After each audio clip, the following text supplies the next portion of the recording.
బాగుగా పాలన చేసేటువంటి పెద్దలు. ఏమండి? అసలు ఈ పెద్దలు ఎక్కడి నుంచి వచ్చినారు? ఎవరు పెద్దలంటే? పెద్దలంటే వృద్ధులు కాదండి. తల నెరిస్తే వృద్ధులు అవుతారు.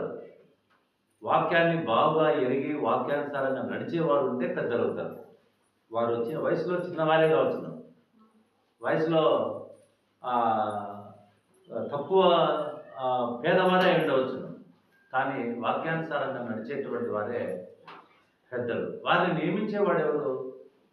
వారిని నియమించడానికి దేవుడు ఇక్కడ ఒక వ్యక్తిని వాడుకుంటున్నాడు. ఆ వ్యక్తి పేరు తిమోతి. తిమోతి కూడా యవనుడే. ఆయన ఏ స్థితికి వచ్చినాడు? పెద్దలను నియమించేటువంటి స్థితికి కూడా ఆయన వచ్చి ఉండడం మనం చూస్తున్నాం. అపోస్తుల కార్యంలో మనం చూద్దాం. అపోస్తుల కార్యములు 19వ అధ్యాయము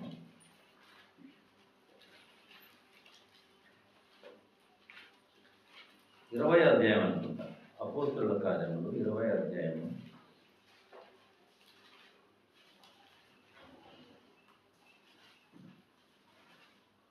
28వ వచనం. దేవుడు తన స్వరక్తం ఇచ్చి సంపాదించిన తన సంఘమును కాయుటకు పరిశుద్ధాత్మ మిమ్మును దేనియందు అధ్యక్షులనుగా ఉంచెనో ఆ యావత్ మందను గూర్చియు మీ మట్టుకు మిమ్మల్ని గూర్చియు జాగ్రత్తగా ఉండుడి. చూడండి, ఎవరు నియమించినారంట? దేవుడు తన స్వరక్తం ఇచ్చి సంపాదించిన తన సంఘమును కాయుటకు. ఏమండి? పరిశుద్ధాత్మ మిమ్మును దేనియందు అధ్యక్షులనుగా ఉంచెనో. అర్థమవుతుంది కదా అండి ప్రభుత్వం పిల్లరా? పెద్దలు ఎవరు? పరిశుద్ధాత్మ చేత నియమింపబడేవారు. అంటే ఇంకొకరు వారిని పెద్దగా నియమిస్తున్నాడంటే పరిశుద్ధాత్మను బట్టి వారు ఆ పని చేస్తూ ఉన్నారు. వారు ఏం చేయాలంట?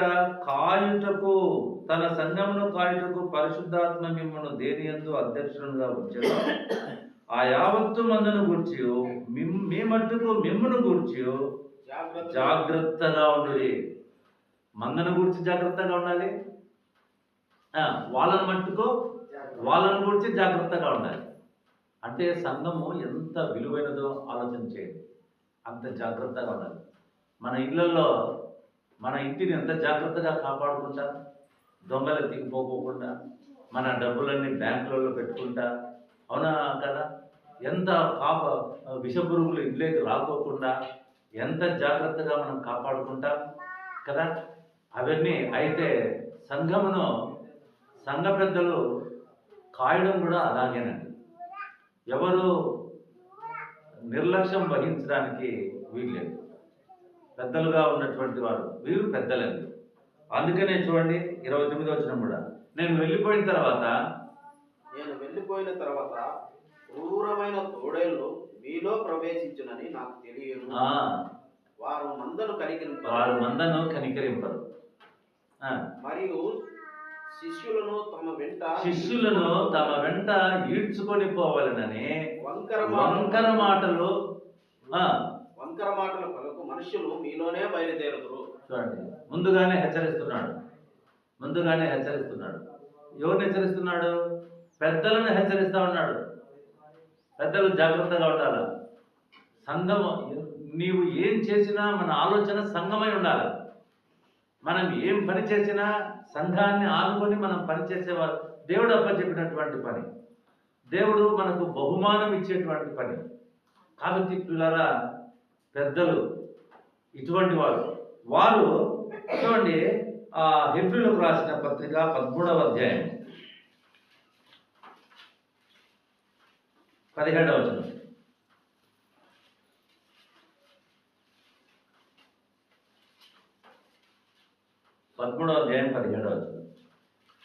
మీ పైన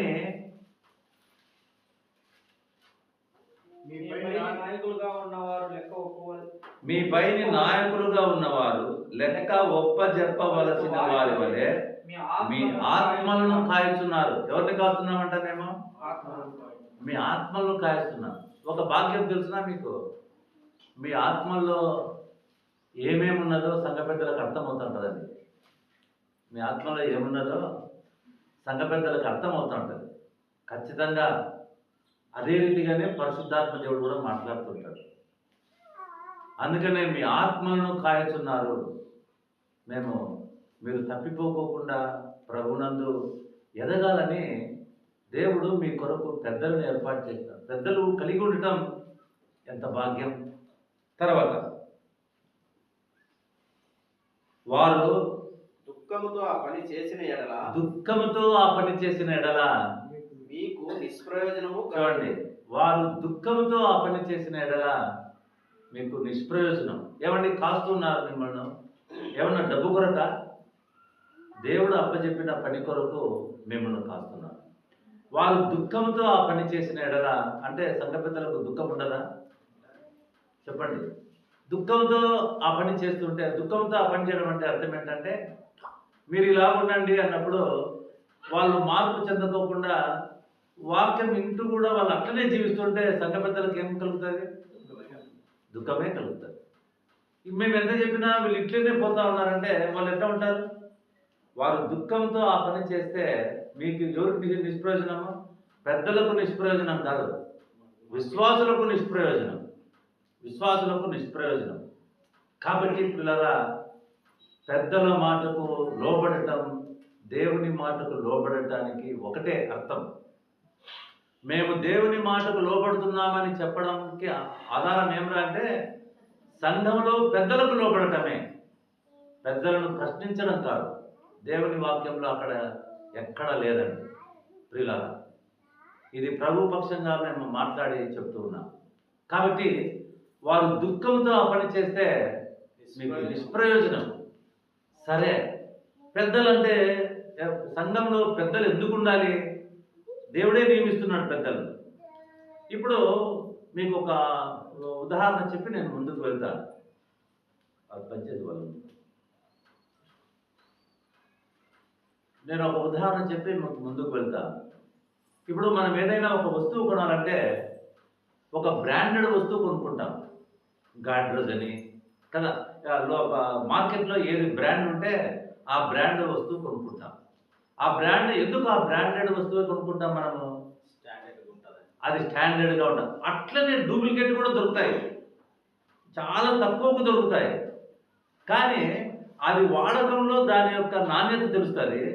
ఇది వాడకంలో దీని యొక్క టొల్లతనం అర్థమవుతుంది. మనం కూడా ఒక బ్రాండెడ్ వస్తువును ఎట్లా, ఒక గాడ్రేజ్ బీరువా ఏమండి, ఒక టీవీలో బ్రాండెడ్, మాది బ్రాండెడ్ అండి, మా బట్టలు బ్రాండెడ్ అండి, మా విమల్ షూటింగ్ అని చెప్తా ఉంటారు కదా. ప్రతి దాంట్లో మనం బ్రాండెడ్ చూస్తాం. సంఘంలో పెద్దలు ఒక బ్రాండెడ్ అండి. వారిని బట్టి సంఘం ఎలా ఉందో మనం అర్థం చేసుకోవచ్చండి. ఎట్లయినా అందుకనే సంఘంలో పెద్దలను ఒక బ్రాండెడ్గా, ఏం బ్రాండెడ్ వాళ్ళు అంటే, వాళ్ళు ఏం బ్రాండెడ్? సంఘంలో మీ అందరికీ దేవుడు కనపడ్డండి. కనపడతాడా? కనపడ్డు. ఇక్కడ పెద్దల పరిచర్యను బట్టి వారు దేవుని యొక్క ప్రేమను, దేవుని యొక్క కనికరాన్ని, దేవుని యొక్క కోపాన్ని, దేవుని యొక్క క్షమాపణను ఎవరిలో చూస్తారు? పెద్దల్లో చూస్తారు. అందుకనే దేవుడు ఆ పెద్దలను ఏర్పాటు చేసినాడు. మాలో ఉన్న లక్షణాలను బట్టి జాగ్రత్తగా వినండి. మాలో ఉన్న లక్షణాలను చూసిన మీరు విశ్వాసులు, మీరు ఒకవేళ చెడ్డవారై ఉండవచ్చును, మమ్మల్ని బట్టి మీ చెడ్డతనాన్ని వాక్యం ద్వారా మీరు తీసివేసుకుంటారు. మీరు భార్యలను కొట్టేవాళ్ళు ఉంటారు. మా యొక్క క్యారెక్టర్ని బట్టి మీ కుటుంబాల్లో మార్పు వస్తుంది. మీలో కొంతమంది తాగుబోతులు ఉండొచ్చు. మమ్మల్ని బట్టి మీరు ఆ త్రాగుడు, ఎందుకంటే ప్రతి విషయంలో ఎవరిని చూస్తూ ఉంటారు? ఇక్కడ సంఘ పెద్దలను చూస్తూ ఉంటారు. అందుకనే దేవుడు సంఘానికి పెద్దలను ఒక బ్రాండెడ్గా అనుగ్రహించాడు. నువ్వు వెళ్తున్న సంఘం ఏది అన్నప్పుడు ఆ బ్రాండెడ్ని బట్టే మీకున్న నాణ్యత మీకు అర్థమవుతుందండి. మీకు నువ్వు వస్తారా పోతే పో, నువ్వేమి ఎట్లుంటే మాకేమి అనుకుంటే ఆత్మలు కృలిపోతాయండి ప్రభునందు పిల్లలు. అందుకని దేవుడు పెద్దలను ఏర్పాటు చేసినాడు. ఎఫెసీయులకు రాసిన పత్రిక 5వ అధ్యాయం 1వ వచనం.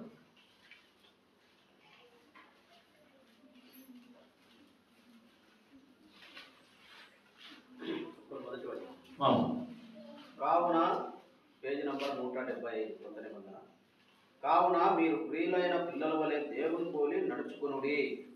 క్రీస్తు మిమ్మల్ని ప్రేమించి పరిమళ వాసనగా ఉండటకు మన కొరకు తన్ను తాను దేవునికి అర్పణంగా. పెద్దలు ఎట్లుండాలంట? దేవుని ప్రేమను కనపరిచేవారుగా ఉండాలి. ఏమండి, ఇక్కడ నిలిచి నేనేమో చెప్తున్నాను, జాగ్రత్తగా చూడండి. దేవుడు ప్రేమ చూపిస్తాడు అని చెప్తాను. నాలో ప్రేమ లేకపోతే మీరు నమ్ముతారు ఆ వాక్యాన్ని? గంధ కొట్టిది దేవుడు ప్రేమ ఈయన ఉంటే కదా మొట్టమొదట. అందుకనే పెద్దలు కూడా వాక్యానుసారంగా జాగ్రత్త కలిగి ఉండాలండి. మనము ఏ విషయంలో తన మన సొంతము ఇవి కాదండి. ఏది మనకు సొంతం? స్థానిక సంఘమే మనకు సొంతం అండి. ఇదే ఒక అవయవంగా చేసేసాడంటే దీనికి శిరస్సు ఎవరు? ప్రభువే. కాబట్టి పిల్లరా, నా ప్రవర్తన ద్వారా సంఘంలో నష్టం కలుగుతుందని ప్రతి ఒక్కరూ మనం ఆలోచన చేయాలండి. ఇది నేను ప్రేమతో మీకు ప్రకటన చేస్తున్నాను. చూడండి, ఉదాహరణకు నీకు సంఘంలో ఒక పని అప్పచెప్పారు. వాళ్ళు అప్పచెప్పారంటే నువ్వు ఇక్కడే ఉండాలని అప్పచెప్పలేదండి. అది దేవుని కృప ద్వారా నీకు అప్పచెప్పారు. అయితే నువ్వేం చేసినావంటే నా మీద ఏదో కోపం వచ్చి నువ్వు వెళ్ళిపోయినావు. ఏం ఆలోచన చేయడం లేదు నువ్వు? అరే, నాకు అప్పచెప్పిన పని ఎవరు చేస్తారు ఆలోచన చేస్తున్నావు అంటే నీకు ఏం లేదు. అసలు లోపల హృదయంలో దేవుని యందు విశ్వాసమే లేకుండా ఉన్నావు.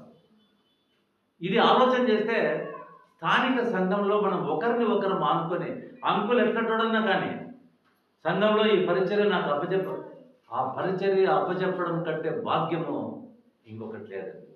కాబట్టి పెద్దలు వాళ్ళు ఒక బ్రాండెడ్ మాదిరి మీకు అర్థం కావడానికి చెప్తున్నాను. ఏమండి, మాలో మీరు ప్రేమ చూస్తారు, అదే సమయంలో కోపం కూడా చూడాలి. చూడకూడదా? ఇప్పుడు మీ పిల్లలను కోపపడరా? మీరు ప్రేమించారా? ప్రేమ కోపము లేకపోతే అక్కడ పెద్దలు ప్రేమ లేనట్లేనండి.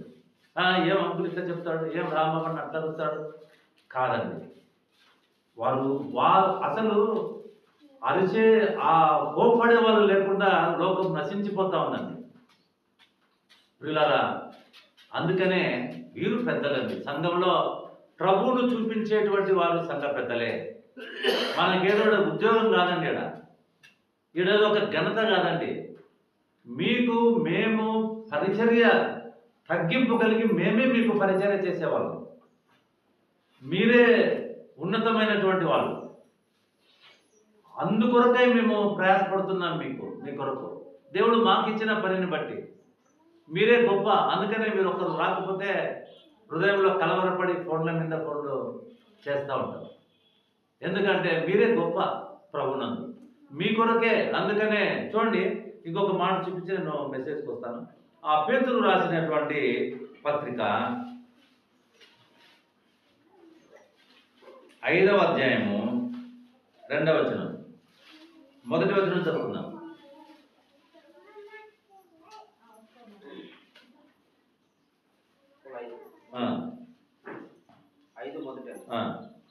పెద్దను క్రీస్తు శ్రమలను గురించిన సాక్షిని బయలుపరచబడుకు మహిమలో పాలివాడైన నేను మీలోని పెద్దలను హెచ్చరించుచున్నాను. బలిమి చేత కాక దేవుని చిత్త ప్రకారము ఇష్టపూర్వకముగాను దుర్లభాపేక్షతో కాక సిద్ధమస్తును మీ మధ్యనున్న దేవుని మందను పై విచారణ చేయుచు దానిని కాయుడి. ఎట్లా కాయాలంట? బలంతో కాకుండా. ఇప్పుడు చూడండి, ట్రాఫిక్లో కానిస్టేబుల్ నిలబడుతాడు. చెయ్యి తెచ్చే లోపల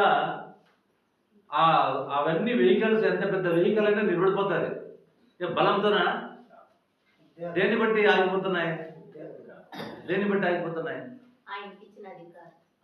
ఆయన డ్రెస్, ప్రభుత్వం ఆయనకి ఇచ్చిన ఆ పనిని బట్టి ఇట్లా అంటేనే ఆగిపోతున్నాయి.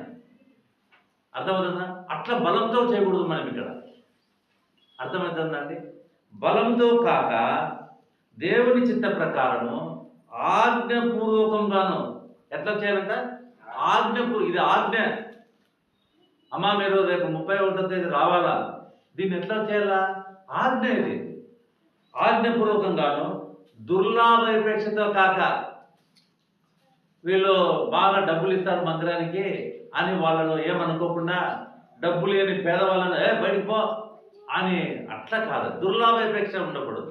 దుర్లాభాపేక్ష సిద్ధ మనసుతోనూ మీ మధ్యనున్న దేవుని మందరను పై విచారణ చేయొచ్చు. దానిని పై విచారణ అంటే అర్థమేంటి? పై విచారణ అంటే గొర్రెల కాపరి ఎక్కడ ఉంటాడు? మిట్టల మీద ఉంటాడు. ఎందుకు మిట్టల మీద ఉంటాడు? అన్ని గొర్రెలు కనపడతాయి. అన్ని అంటే సంఘ పెద్దలు అన్ని గొర్రెలను చూసేవారుగా ఉండాలి. అన్ని గొర్రెలను చూసేవారుగా ఉండాలి. అందుకనే మన ప్రభు మనందరికీ కాపరి. ఆయన ప్రధాన కాపరి. అవునా కదా? గొప్ప కాపరి ఆయన. మేము నిన్ను ఎందుకు చూస్తున్నామంటే, ప్రభు మాకు ఇచ్చిన ఆ వరాన్ని బట్టి మేము మిమ్మల్ని చూడగలుగుతున్నాం. లేకపోతే మాకేం పని? మా ఇల్లు లేవా? మాకు అవసరాలు లేవా? చెప్పండి. మేము మిమ్మల్ని చూడగలుగుతున్నామంటే దేవుడు మాకు ఇచ్చిన ఆ పని అప్పచెప్పినాడు. అందుకనే దేవుడు మాకు ఇచ్చిన పనిని మేము నమ్మకంగా పై విచారణ చేస్తూ దాన్ని మనం కాసేవారుగా ఉండాలి. కాబట్టి పెద్దలు చూడండి. తర్వాత 3వ వచనం, మీకు అప్పగింపబడిన వారిపైన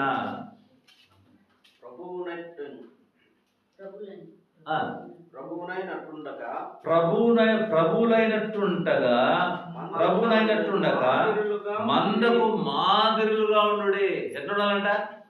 సంఘ పెద్దలు ఏదో అధికారం చెలాయించేవారు కాదండి. మందకు మాదిరులుగా ఉండాలి. మందకు మాదిరి అంటే, నేను ఉదయం 9 గంటలకే వస్తున్నాను, మీరందరూ 9 గంటలకు వచ్చినారు, మేము ఒక్కళ్ళం 11 గంటలకు వస్తే సంఘానికి మాదిరే? చెప్పండి. మేము మాదిరి కాదు. మనం ఎట్లుండాలంట?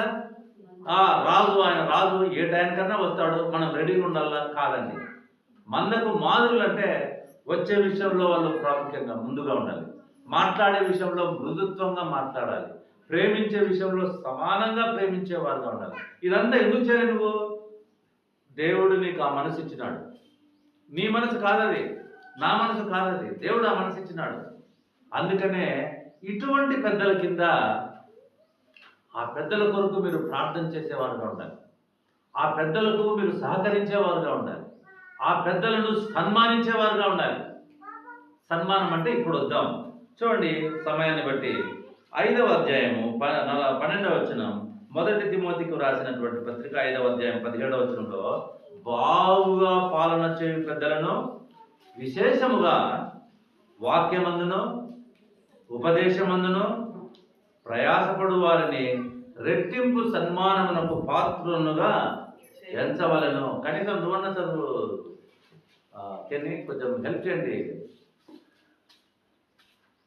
బాగుగా పాలన చేయు పెద్దలను విశేషముగా వాక్యమందును ఉపదేశమందును ప్రయాసపడు వారిని రెట్టింపు సన్మానమునకు.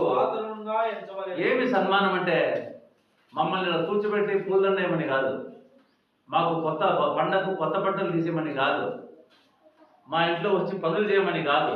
సన్మానం అంటే ఏంటి? అది చెప్తాం. ఇందుకు చదవండి. నూర్చెడి ఎద్దు మూతికి చిక్కము వేయవద్దు అని లేఖనము చెబుతున్నది. నూర్చెడి ఎద్దు అంటే అర్థమైతే, కళ్ళంలో ఎద్దు నూరుస్తూ ఉంటది, గుండును దుర్లిపిస్తూ ఉంటది. దేనిపైన? ఆ ధాన్యము రావడానికి, పుట్టుపోయి ధాన్యం రావడానికి. దానికి ఏముంటే బాగా నూరుస్తుంది? అది దాని మేత ఉండాలన్నమాట. మేత తినకోకుండా చికెన్ కడితే తింటదా? దానికి ఆకలి అయితే ఆ గుండును దొబ్బుతుందా? చెప్పండి, దొబ్బుతుందా? అది బాగా దొబ్బాలంటే ఏం చేయాలి? దానికి అది దున్నుతుండాలి, దాన్ని దుక్కుతూ ఉండాలి, తర్వాత తింటూ ఉండాలి. లేదు అది తినుకోకుండా ఆ ధాన్యాన్ని నువ్వు మాత్రమే తీసుకోవడానికి దాని మూతికి చిక్కం కడితే ఏమవుతుంది? అది బలహీనపడి ఇంకా అంటే ఇక్కడ ఇందుకు నూర్చెడి మూతికి ఎద్దు మూతికి చిక్కం వేయొద్దు అని లేఖనం చెప్తోంది. అంటే దీని అర్థం ఏమిరా అంటే సేవకులకు మీరు డబ్బులు తెచ్చేయండి కాదు అర్థం. డబ్బులు తెచ్చిస్తూ సేవకులను హీనంగా చూసేవారు ఉన్నారు. అర్థమవుతుందా? ఎద్దుకు ఆహారం ఎంత అవసరమో అది గుండు దొరికించడానికి పాలన చేసే పెద్దలకు సన్మానం అంతే అవసరం. సన్మానం లేకపోతే వారు చెప్పిన మాట వినడమే సన్మానం. వారి మాట వినకపోతే అర్థమేమి సన్మానించినట్లా? చూడండి, ఎద్దు మూతికి చిక్కం వేస్తే ఎద్దు బలహీన పడిపోతుంది. తర్వాత పెద్దలను సన్మానించకపోతే పెద్దలను గురించి వేరే చోట వేరే రకంగా మాట్లాడుతూ ఉంటారండి. అర్థమవుతుందండి? ఒకవేళ మాకు లోక సంబంధమైన జ్ఞానం లేకపోవచ్చును, లోక సంబంధంగా మేము పెద్ద విద్యావంతులు కాకపోవచ్చును. అర్థమవుతుందండి? అయితే దేవుడు తన కృపను బట్టి మాకు ఈ పనిని అప్పచెప్పాడు. కాబట్టి పిల్లరా, పెద్దల మాటకు లోబడటమే సంఘము దేవుని వారిని సన్మానించడం అంటే వాళ్ళకి నెలకు 1000 రూపాయలు తెచ్చిచ్చి అది కాదండి. అర్థమవుతుందా? దాన్ని అర్థం చేసుకునే వాళ్ళు ఉన్నారు. ఎద్దు మూతికి చిక్కం వేస్తే అది ఎంత బలహీనపడుతుందో, సంఘ పెద్దలకు సంఘము సన్మానించకపోతే మళ్ళా ఆ ఎద్దు పనిచేయదు, నీకు గింజలు చేతికి రావు. మా సంఘంలో సంఘ పెద్దలు బాగా పనిచేయాలంటే వారు చెప్పిన మాటకు లోపడటమే సన్మానం. సంఘము ఎంతమంది ఉన్నారనేది కాదు ప్రశ్న. ఏమండి? ఎంత ప్రభునందు ఎదుగుతున్నారన్నది ఆధారం. ఈ మాటలు మీకు అర్థమవుతుంటాయి అనుకున్నాను. ఎద్దు మూతి తర్వాత పనివాడు తన జీతమునకు పాత్రుడు. పనివాడు పని చేసేవానికి ఏమి ఇవ్వాలా? గ్యారంటీగా పాలన చేసే పెద్దలకు గ్యారంటీగా ఏమి ఇవ్వాలా? సన్మానం. ఎందుకంటే జీతం ఇచ్చే బాధ్యత ప్రభుది. జీతం ఇచ్చే బాధ్యత ఎవరిది? ప్రభుది. ఆయన పనికి పెట్టుకున్నాడు కాబట్టి ఆయన ఇస్తాడు. ఏమండి? కాబట్టి పనివానికి నువ్వు జీతం ఏ విధంగా ఇవ్వడమో అవసరమో అదే రీతిగా పెద్దలను సన్మానించడం. ఇవి చేయండి. దేవుని దీవెన ఏంటో, దేవుని ఆశీర్వాదం ఏంటో మీకు అర్థమవుతుంది. ఇవి లేకోకుండా సంఘంలో నీ ఇష్టానుసారంగా ఉండడం. ఉదాహరణ చూడండి, ఈరోజు నీకున్న అవసరతను బట్టి నువ్వు రాలేకపోతున్నావు. అది మేము ఎట్లా తెలుసుకుంటాం చెప్పండి? మేము ఎట్లా తెలుసుకుంటాం? మీరే చెప్పండి. ఎవరైనా మేము ఎట్లా తెలుసుకుంటాం? ఈరోజు నారాయణ స్వామి రాలేకపోతున్నాడు ఎట్లా తెలుసుకుంటాం? చూడు. లేదా మేము ఫోన్ చేయాలా? ఏం కాలేదు, ఇబ్బంది రావడం లేదా? అంకుల్ రావడం లేదంటే అది ముందుగా మీకు చెప్తే అది సన్మానం కదా?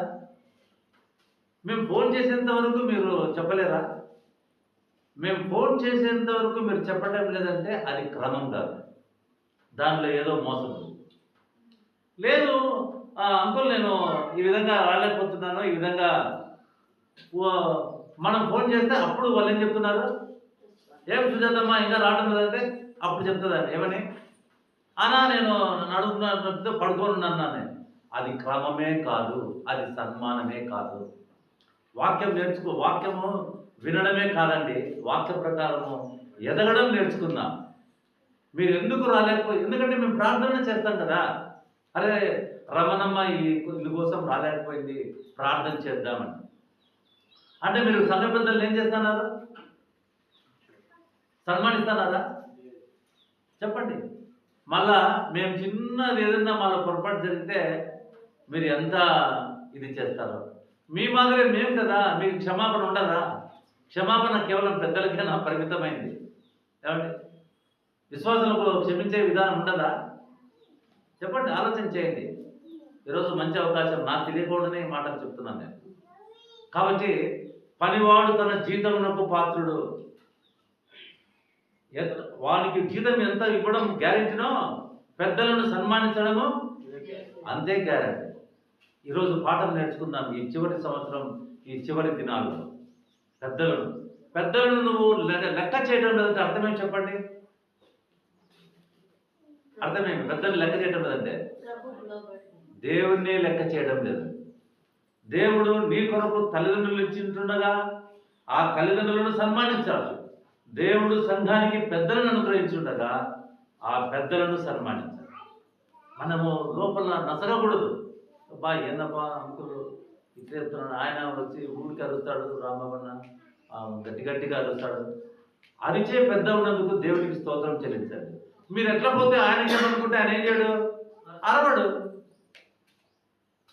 ఎందుకు ఆయన అర్థంలా? ఏం ఆయన పనే? మీరు ఆయన కోసం రమ్మంటున్నారా? చెప్పండి. ఇప్పుడు వస్తా ఉంటే ఈయన చెప్తాడు, ఎవరు కెన్ని అంకులు 8 గంటలకే వచ్చి కూర్చోంటాడు అంకుల్, ఆయన పర్ఫెక్ట్గా ఉంటాడు, మందకు మాదిరికలంగా ఉన్నారండి. అయితే కొందరు పెద్దలు పాపం చేసేవాళ్ళు పెద్దలు కూడా ఉన్నారండి, లేరని కాదు. ఏమండి ఇప్పుడు గమనిద్దాం. 19వ వచనం. 2-3 సాక్షులు ఉంటేనే గాని పెద్ద మీద దోషారోపణ అంగీకరింపకము. ఇతరులు భయపడి నిమిత్తము పాపము చేయి వారిని అందరి ఎదుట గద్దింపము. ఒక పెద్ద మీద నిందారోపణ చేయాలంటే, దోషారోపణ చేయాలంటే ఎవరు ఉండాలా? సాక్షులు. ఎక్కడ ఆరోపణ చేయాలా? సంఘంలో, వీధుల్లో కాదండి. వీధుల్లో కాదు, ఎక్కడెక్కడో మాట్లాడుకొని ఆయన ఇట్లా అది క్రమం కాదండి. వారు ఎవరైనా సరే పెద్ద మీద దోషారోపణ చేయాలంటే నువ్వేం చేయాలి? 2 లేక 3 సాక్షులను తీసుకొని వచ్చి ఆరోపణ చేయాలి. ఎందుకు ఈ మాట చెప్తున్నాడు పరిశుద్ధాత్మ దేవుడు అంటే? అర్థం ఏమిటా అంటే, ఒక రకంగా పెద్దలు వారు దోషాలు చేసేటట్లుగా వారు పనిచేయరు, నమ్మకంగా చేస్తూ ఉంటారు. అందుకనే కొందరు ఊరుకనే వాళ్ళకి సరిపోకపోతే పెద్ద మీద ఏం చేస్తారు, వేసేస్తారు. అందుకనే 2-3 సాక్షులు ఉంటేనే కానీ, ధర్మశాస్త్రం కూడా ఇలా చెప్తాం. సాక్షులు ఎక్కడ చెప్పాలా? సాక్ష్యము ఎక్కడ చెప్పాలా? సంఘంలో వచ్చి చెప్పాలి సాక్ష్యం. మీ ఇష్టం కాదండి. మనము ఒక వాక్య క్రమంలో ఉన్నప్పుడు దేవునికి భయపడి మనం పనిచేసేటువంటి వారితో ఉండాలి. 2-3 సాక్షులు ఉంటేనే కానీ పెద్ద మీద దోషారోపణ. ఎవరు దానికి అధ్యక్షుడు? తిమోతి ఏం చేయాలా? అంగీకరించడానికి వీల్లేదు. ఎవరు ఉండాలా?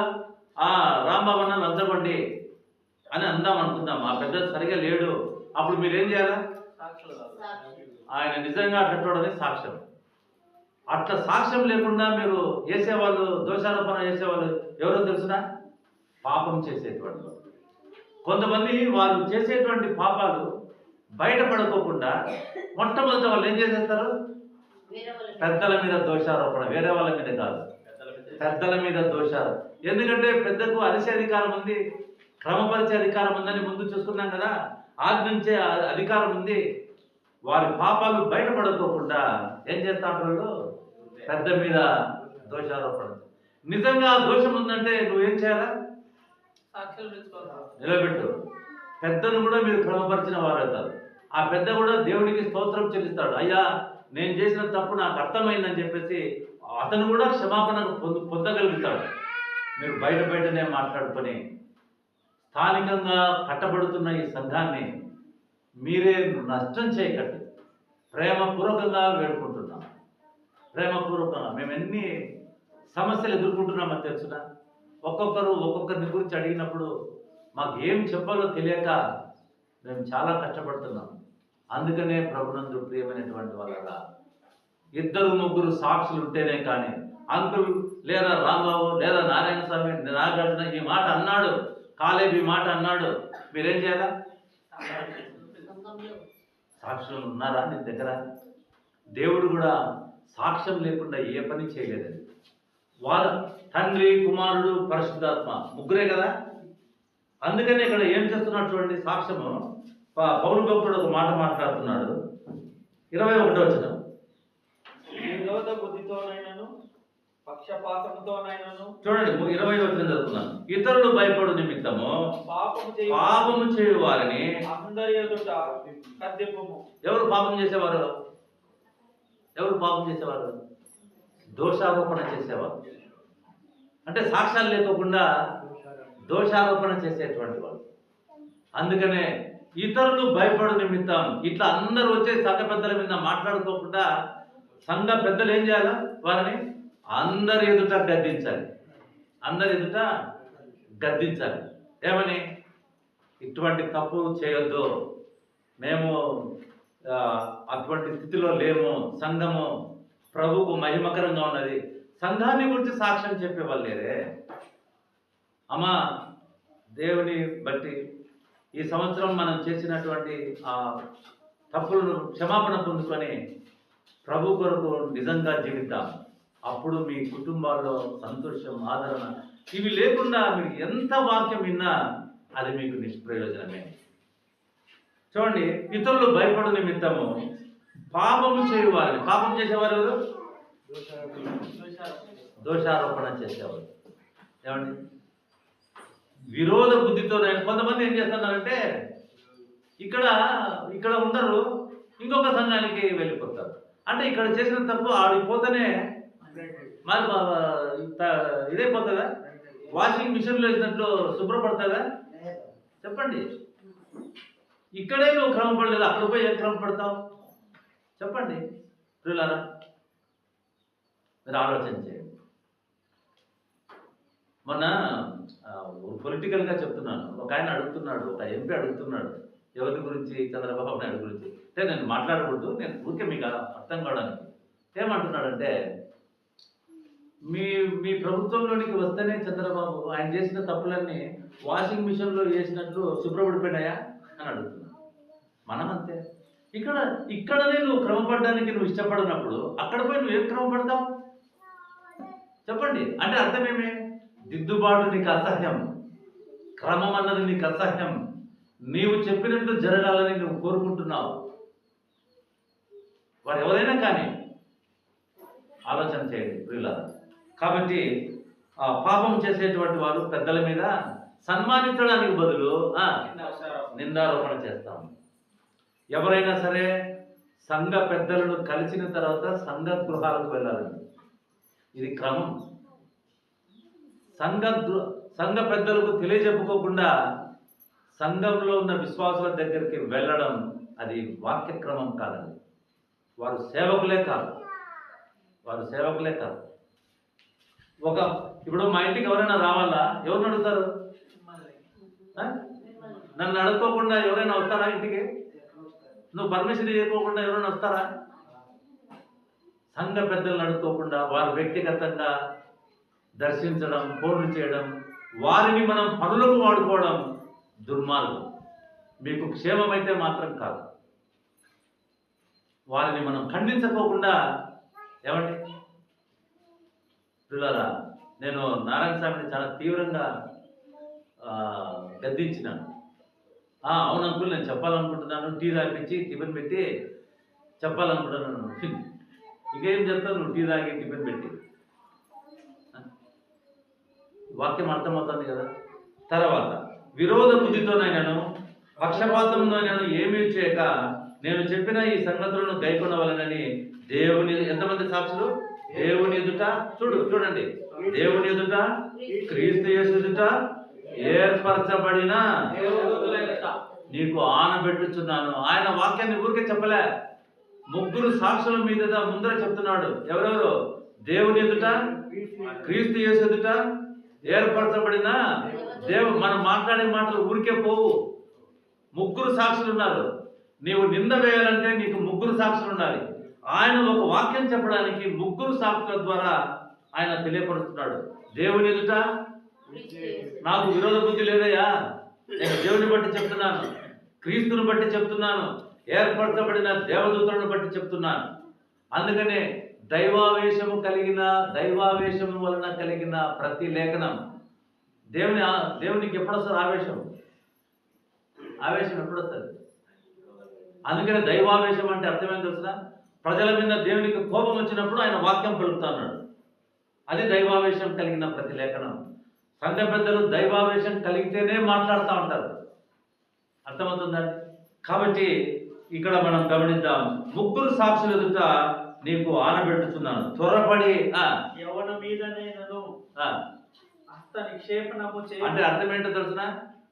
త్వరపడి వాళ్ళు కరెక్ట్ అని నువ్వు చెప్పొద్దు, వాళ్ళ పాపంలో నువ్వు పాలువాడే ఉండదు. అర్థమవుతుందా?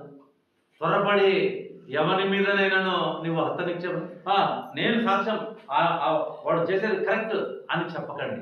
వాళ్ళ పాపాల్లో మీరు పాలిభాగస్తులు ఎట్లా, వారి పాపాలు ఎట్లా?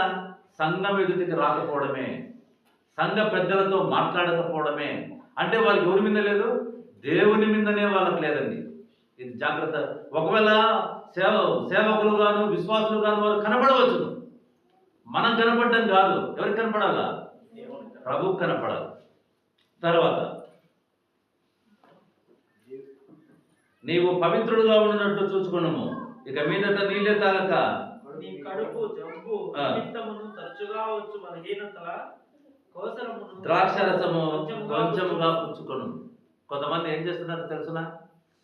ఈయనకు దేవుడు ఏం పాపం చేసినాడో ఏమో, ఈయనకు ఎప్పుడు కడుపు జబ్బు.